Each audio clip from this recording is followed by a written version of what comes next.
जय सिया राम दोस्तों। इस वीडियो में हम बात करेंगे साइन लाइफ साइंस लिमिटेड कंपनी के आईपीओ के बारे में। यह आईपीओ हमारा 11 दिसंबर से खुलने जा रहा है। कंपनी कितने करोड़ रुपए का इशू साइज लेके आई है, उसका प्राइस बैंड क्या रखा है, कब यह आईपीओ लिस्ट होगा, कंपनी बिजनेस क्या करती है, उसके फाइनेंशियल्स क्या हैं, कंपनी का यह आईपीओ लाने का मोटिव क्या है, हमें इस आईपीओ में अप्लाई करना चाहिए या नहीं करना चाहिए, अगर करते हैं तो कितना लिस्टिंग गेन हमें इस आईपीओ में मिल सकता है।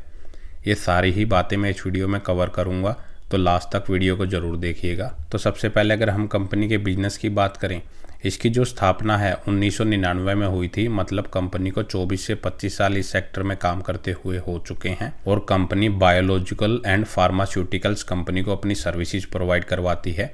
In biological and pharmaceuticals company को अपने मॉलिक्यूल्स की रिसर्च, डेवलपमेंट एंड मैन्युफैक्चरिंग से रिलेटेड ये सर्विसेज प्रोवाइड करवाती है। और कंपनी का जो हमें बिजनेस है वो इंडिया से बाहर ही मेनली देखने को मिल रहा है। जो मेनली बिजनेस कंपनी कर रही है वो US, UK, Europe and Japan के देशों में कर रही है। और कंपनी फार्मास्यूटिकल सेक्टर की टॉप 25 कंपनियों में से 18 कंपनी के साथ अपना बिजनेस करती हुई नजर आ रही है। कंपनी के जो क्लाइंट्स हैं वो अपने सेक्टर के लीडिंग्स क्लाइंट्स के साथ अपना बिजनेस करती हुई नजर आ रही है। और फिलहाल कंपनी में 16 एक्सपीरियंस एंड क्वालिफाइड प्रोफेशनल्स काम कर रहे हैं, जिनमें से 6 यूएस में, 9 यूके एंड यूरोप में और 1 जापान में देखने को मिल रहा है। तो ये हो गया कंपनी का बिजनेस। इसके बाद अगर हम इसके फाइनेंशियल्स की बात करें तो 2022 में कंपनी का जो रिवेन्यू था वो लगभग 900 करोड़ था। 23 में वो लगभग 1250 करोड़, 24 में वो बढ़ के लगभग 1500 करोड़ रुपए तक पहुंच चुका है। उसके साथ ही अगर हम इसका प्रॉफिट आफ्टर टैक्स चेक करें, 2022 में कंपनी का प्रॉफिट लगभग 6.25 करोड़ था, 23 में वो लगभग 10 करोड़ के आसपास और 24 में कंपनी का प्रॉफिट लगभग 83 करोड़ तक पहुंच चुका है। तो कंपनी का प्रॉफिट भी काफ़ी अच्छी रेट से उसके रिवेन्यू के साथ लगातार इंक्रीज कर रहा है। तो कंपनी के प्रॉफिट को अगर हम 2023 से 2024 को कंपेयर करते हैं तो उसमें 600 से 700% की जंप नज़र आ रही है। और कंपनी के पास फिलहाल लगभग 855 करोड़ रुपए के रिजर्व हैं और उसके ऊपर 764 करोड़ रुपए का कर्जा देखने को मिल रहा है। तो कंपनी के पास कर्जे से ज़्यादा रिजर्व नज़र आ रहे हैं। और कंपनी की जो मार्केट कैपिटलाइजेशन है वो लगभग 11,418 करोड़ की है। और कंपनी लगभग 203 के मल्टीपल पी पे अपने आईपीओ को लेके आ रही है। तो पी रेशियो तो कंपनी का काफ़ी हाई चल रहा है। अगर हम वैल्यूएशन देखें कि इसके कंपिटिटर्स की क्या चल रही है, तो इसके कंपिटिटर्स में Divi's laboratory, Suven pharmaceutical, Syngene international, ये इसके कंपिटिटर्स हैं।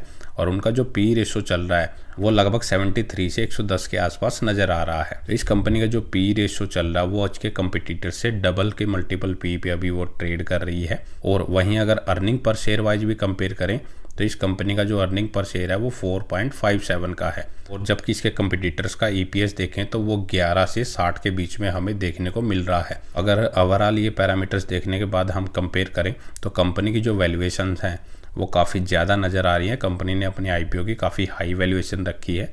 अगर हम ऑब्जेक्ट देखें कंपनी पैसा क्यों रेज कर रही है, तो कंपनी के ऊपर फिलहाल जो करंट में आउटस्टैंडिंग लोन चल रहा है उसकी पेमेंट के लिए कंपनी इस पैसे का यूज करेगी और जनरल कॉर्पोरेट पर्पज के लिए इस पैसे का यूज कर सकती है। इसके बाद अगर हम इसकी टाइमलाइंस की बात करें, 11 दिसंबर को यह आईपीओ खुलेगा और 13 दिसंबर को क्लोज हो जाएगा। 522 से 549 रुपये पर शेयर इसका प्राइस बैंड रखा गया है।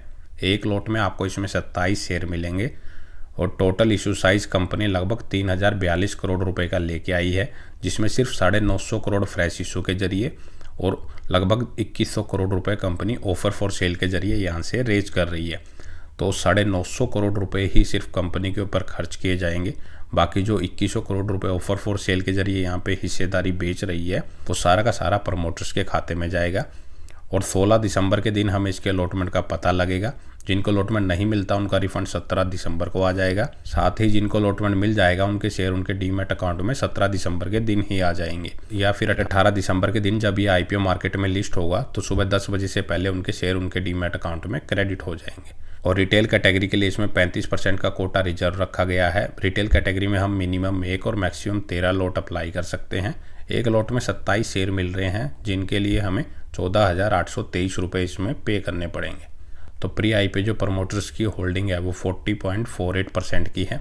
तो लगभग 40% के आसपास की हिस्सेदारी ही प्रमोटर्स के पास प्री आईपीओ में है, और पोस्ट आईपीओ यहाँ पे होल्डिंग्स अभी नहीं बताई गई हैं, तो वो घट के इससे भी कम रह जाएंगी। तो यह भी एक नेगेटिव पॉइंट देखने को मिल रहा है कि प्रमोटर्स की जो होल्डिंग्स है इसमें काफ़ी कम देखने को मिल रही है। इसके बाद अगर हम आज के दिन इसका current grey market premium check करें तो आज 8 दिसंबर के दिन इसका जो ग्रे मार्केट प्रीमियम चल रहा है वो 21 रुपये के आसपास चल रहा है, जो कि टोटल लगभग 4% से भी कम हमें देखने को मिल रहा है। तो कंपनी की एक तो वैल्यूएशन काफ़ी ज़्यादा हाई नज़र आ रही है, दूसरा कंपनी का जो मेनली बिजनेस है वो इंडिया से बाहर ही यूरोप के देशों में और यूएस और जापान में देखने को मिल रहा है। बाहर के देशों में मेनली ये चीज़ रहती है, जो भी फार्मास्यूटिकल या ड्रग से रिलेटेड जो भी रेगुलेटरी गाइडलाइन जारी होती है उनका इम्पैक्ट कंपनियों के ऊपर ज़रूर देखने को मिलता है, और वो टाइम टू टाइम रिवाइज होती रहती है। अगर जब ऐसा होता है तो वो इन फार्मास्यूटिकल कंपनियों के लिए काफ़ी दिक्कत की बात होती है। तो लॉन्ग टर्म के लिए तो फिलहाल आप इसको अवॉइड ही करें। शॉर्ट टर्म के हिसाब से भी अगर देखें तो कंपनी ने वैल्यूएशन थोड़ी ज़्यादा हाई रख दी है, उसका ग्रे मार्केट प्रीमियम भी 4% से कम चल रहा है। तो फिलहाल के अकॉर्डिंग आप इस आईपीओ को अवॉइड ही करें। अगर अप्लाई करने की भी अगर सोचते हैं तो इस आईपीओ को अप्लाई करने का जिस दिन लास्ट दिन हो उस दिन आप इसका लगभग 10 या 11 बजे के आसपास टोटल सब्सक्रिप्शन स्टेटस और करंट ग्रे मार्केट प्रीमियम जरूर चेक कर लें, और उसके अकॉर्डिंग ही फिर अपना कोई डिसीजन इसमें ले सकते हैं। दोस्तों इस वीडियो में इतना ही। अगर आपको वीडियो अच्छी लगी तो वीडियो को लाइक करें और चैनल को सब्सक्राइब करना ना भूलें।